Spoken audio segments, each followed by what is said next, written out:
Hello, everyone. I'm here with Amitay Eshel, who's the co-founder and CEO of Young Goose. And Amitay, we're so honored that you supported the Healthspan Summit with every VIP gift bag getting the Youth Daily product. And as I was looking at this product and how it's formulated, I've honestly never seen anything with this combination of ingredients, and I'm not a beauty guy or an expert, so I don't know how they work and what they do.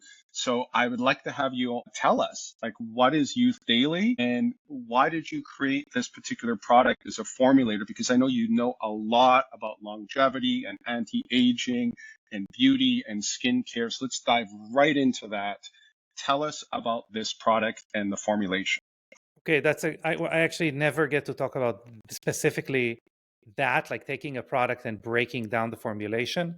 So it's very exciting for me to do that. And it's also very exciting for us to support what you guys are doing because we truly believe in that. So I just want to make sure I say that and it's good to be involved in something we believe in.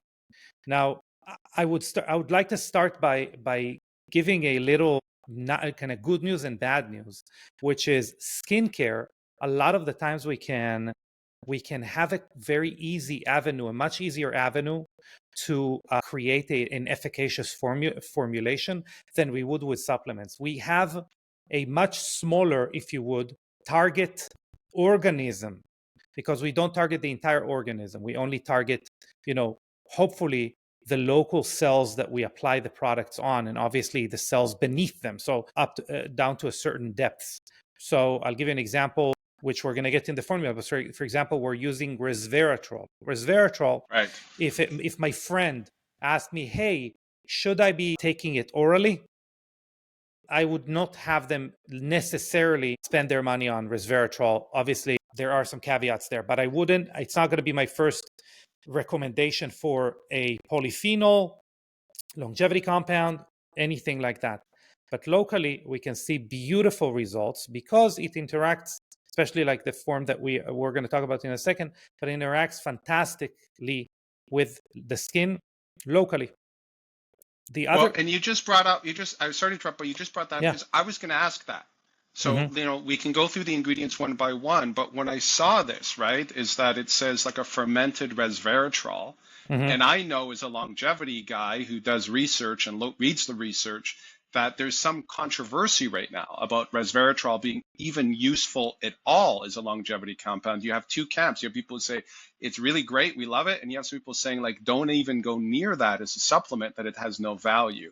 But what you're saying is that the resveratrol, because it's through skin-based delivery system, you were able to, you know that this is actually having an effect at the local level. Yeah, and this resveratrol has 5 patents associated with it. In some of those, we needed to have proof of concept or research associated with it as far as like, does it make a difference? Does it move the needle? And when we are looking at resveratrol, the reason it is fermented is because resveratrol is a hormetic compound. Whether it is doing a good job or not, it does create a stress response in the skin specifically as far as we're concerned, but not only in the skin. And actually, the skin doesn't have the enzymes to break it down and to then, kind of neutralize it and have it not build up toxicity. And although... So what does it actually do? So what does the resveratrol... So I apply it in a local area.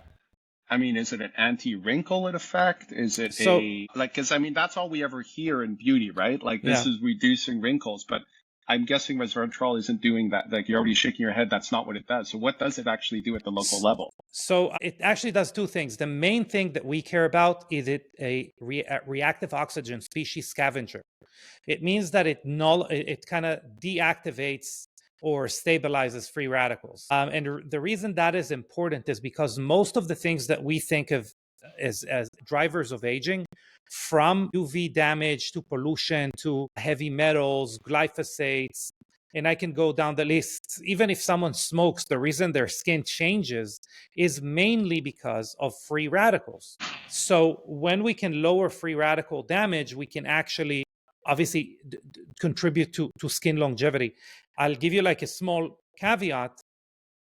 When we look at sunblocks, the same sunblock efficacy score, basically, which is international, right? SPF 40, for example, Right.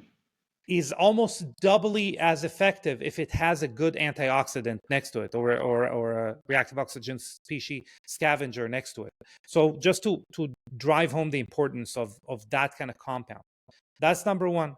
It is also anti-inflammatory, and also it really is very effective at lowering the expression of the. It kind of puts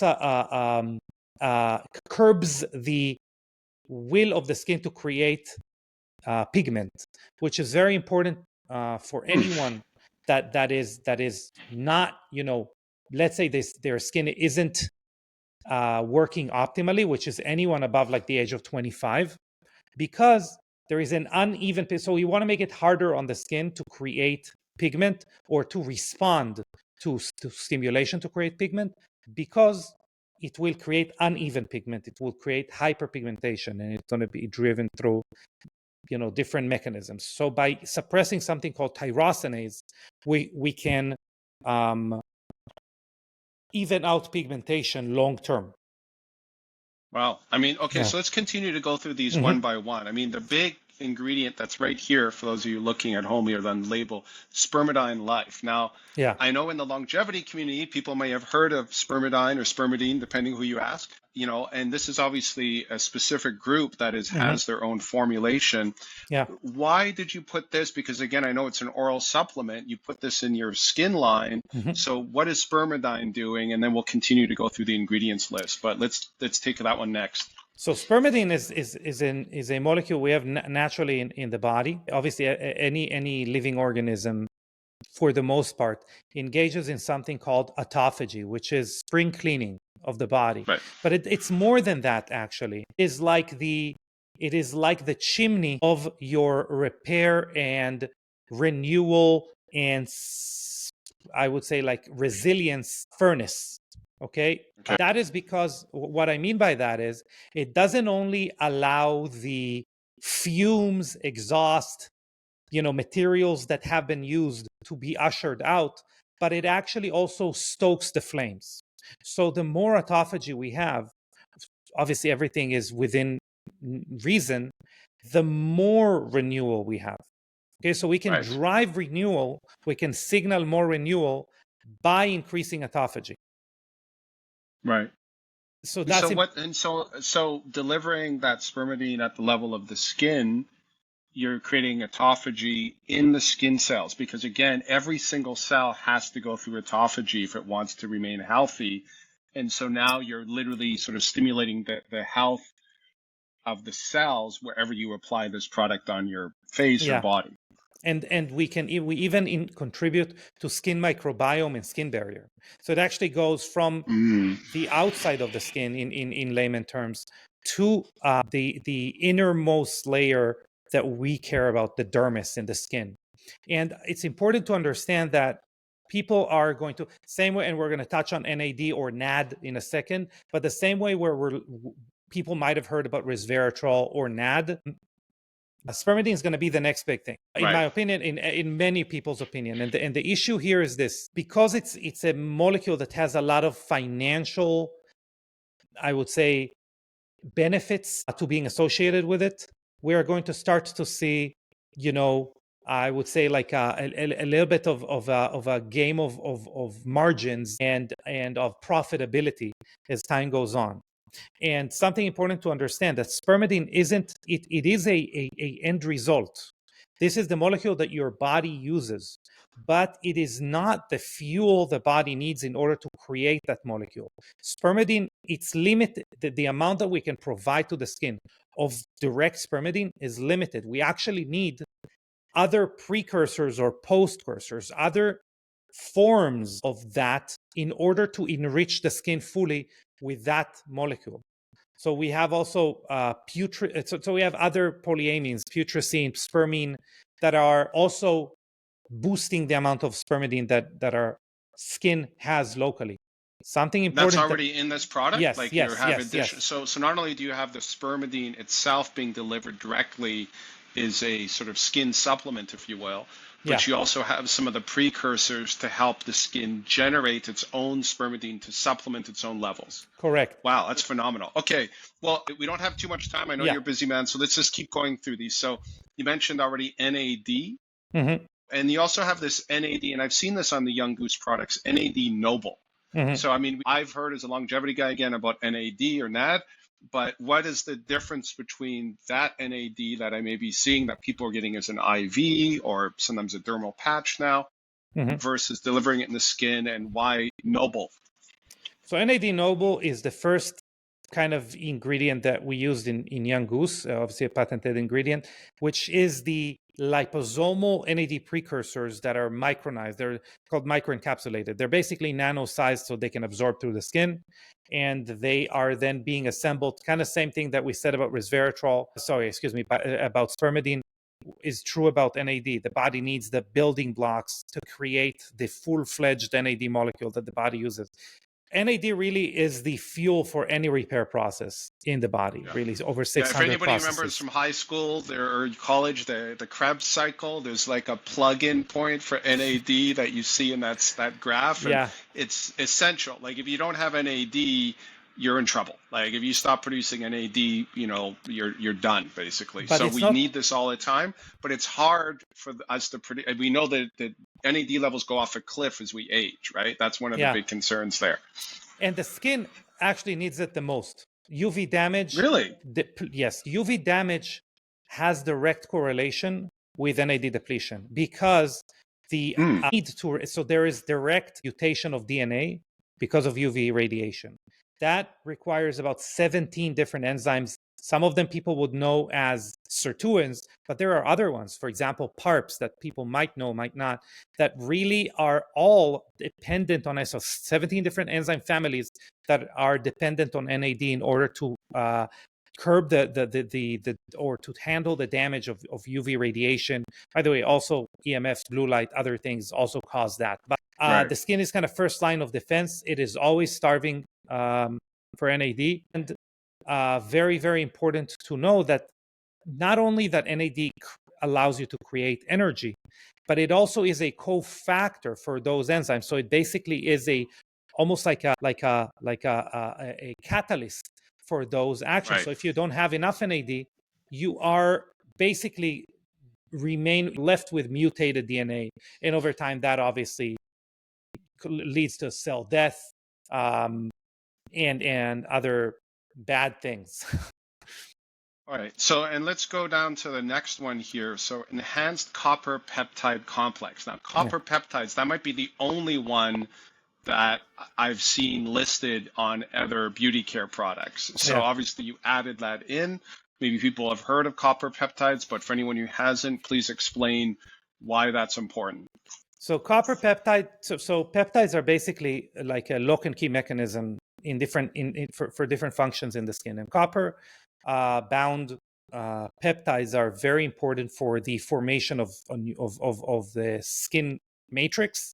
But they're also very important to reduce inflammation in the skin, to help with wound healing, again, lowering inflammation, autoimmune responses in the skin, many things that we can think of as the end results of malfunctioning skin.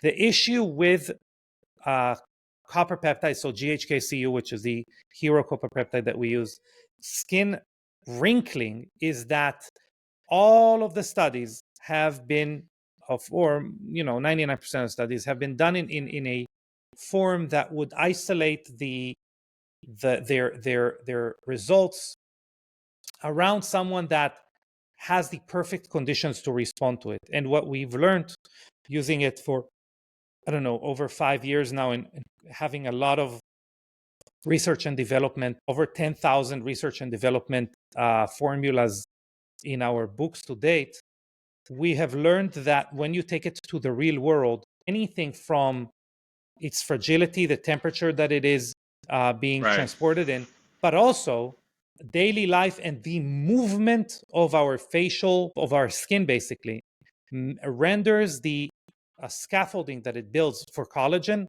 almost inefficacious. So what we needed to do is we needed to basically create a complex that would also limit the firing of synapses of neurons next to or that would lead to the contraction of muscles next to where that peptide is functioning.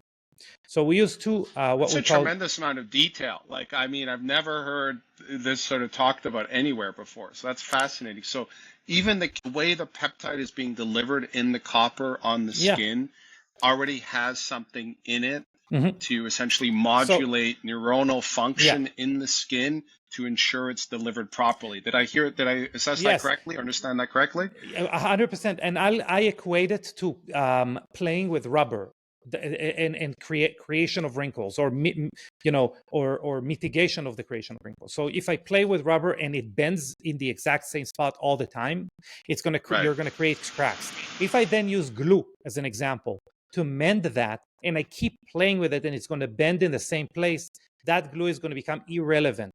Okay, and in the skin it's even worse. We're not going to get to that, but it's going to become irrelevant. So if I had the ability to have the rubber bend in a different place every time, you are going to have the statistically more opportunities, and we can see it, by the way, in vivo. You're going to have more opportunities for scaffolding to be created and basically create a full structure.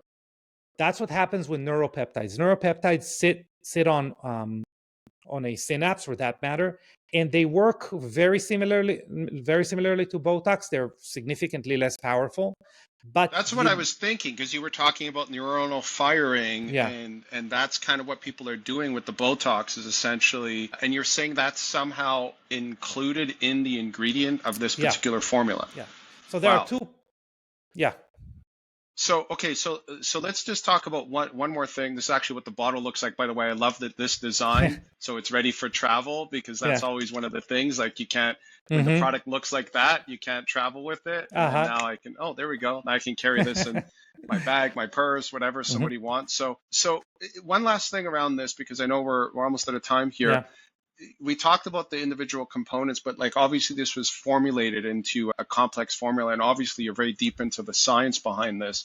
So just take a moment because one of the things that is starting to be talked about clinical grade formulations now is you can talk about each one of these ingredients in isolation in a study that has been successful, but now you put them into a formulation. And I think the concern is sometimes, do we know that they all work together? Do we have the right amount of the product at that each individual product to actually have a synergistic or holistic effect? So could you just sort of end on how did this all come together, and then on the formulation side? Yeah. So this is actually a conversation that can take an hour, but I'm going to give you a few sentences. Okay. We incubate the product in a way that would assure so the formulation, not every product, but the formulation in a way that would assure that by the time that it gets to the client, by the time that the client applies it on the face, we are maintaining the percentages that are the strength that they were inputted there to begin with. That's very important. Very few companies do it. A lot of companies do a microbial test, but very few companies actually test percentages post-incubation. And not only you mean when it's in the product and you're actually putting it on your skin, at that moment, we know that there's enough in the product to actually have an effect. So the one company that does it and published a study on it showed that a 20% vitamin C serum basically arrived at the skin level at 7%, just to give you an idea. So we have a 95% retention of original strengths. Depends obviously on the ingredient. The second thing is that we make sure the products are at a balanced pH, which actually is pretty difficult with good active ingredients, very similar to the pH of our acid mantle. Therefore, ingredients do not significantly change while they get absorbed into the skin. And that's actually pretty major, because most ingredients actually become inactive by the time they pass the skin barrier, the acid mantle. Wow. Mm-hmm. Yeah, this is amazing. I'm sure anybody who's watching this, who's, I mean, for me, I've never heard some of this information about beauty and skincare. I know that I've heard a lot where people buy these very expensive creams and products and are saying like they don't do anything. And I know Young Goose is a very rapidly growing brand because obviously people use it and they just have amazing results. So that sort of speaks to this effort that you're doing behind the scenes. And so let me just end on one last question here, because we have all of our VIPs at the Healthspan Summit are going to get this product. It's a $180 bottle, by the way, and you got to understand, comparative to what beauty products cost in the marketplace for this amount of research and efficacious the ingredients all being delivered in this way. That's an amazing offer. Actually, all of your products are extremely well priced for what they provide.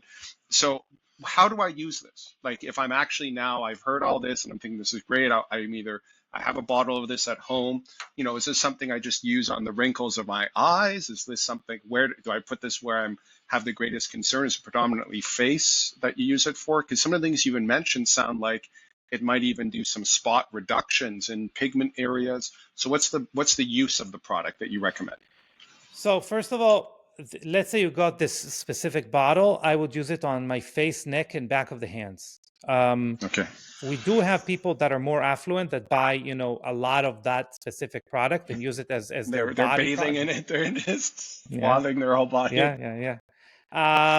Trend that started by a tech guy, actually, that made his friends do it. Long story. They're here in Miami. But give you to answer the question about when do I use it, we recommend using it twice a day, morning and evening. If people have other products, they just have other products sitting around, they apply them in random order. I just give a general guideline, which is you start with the less you basically go thin to thick, whatever is more water-based and thin textured, you start there.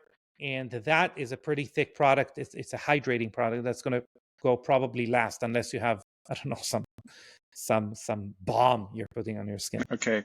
Well, perfect. Well, thank you so much, Amitay, for sharing your work as a formulator and researcher, and the work you do at Young Goose, to go through this and get this all tested and deliver it. I mean, it speaks for itself, but it's really wonderful to hear straight hand from you how you actually are approaching that and then what goes into a single product. So for those of you coming to the Healthspan Summit, you're going to get a bottle of this compliments of Amitay and Anastasia from Young Goose. So again, thank both of you for that. And if you want to learn more about Young Goose, you can just go to younggoose.com. Yeah. Younggoose.com. And learn about all of their products. Yeah, if anyone's a real nerd, we have the Biohacking Beauty podcast. If you want to hear an hour about ascorbic acid, that's and why you should never use it and why it kills your skin, that's going to be the place. Right. So yeah, go ahead, listen to the podcast. That's when Amitay can dive deep into all of these different things that they do and to biohack your beauty. And then of course, younggoose.com to look at their products. And for those of you, we hope to see you at the Healthspan Summit of 2024. It's happening October 5th and 6th at UCLA South Bay and Palos Verdes. Tickets are on sale right up to the event. And if you miss it this year, we'll see you next year. And hopefully, Amitay, I expect you and Anastasia to be with us next year. Indeed. But thank you again for supporting us with these amazing products. And we'll talk soon. Thank you.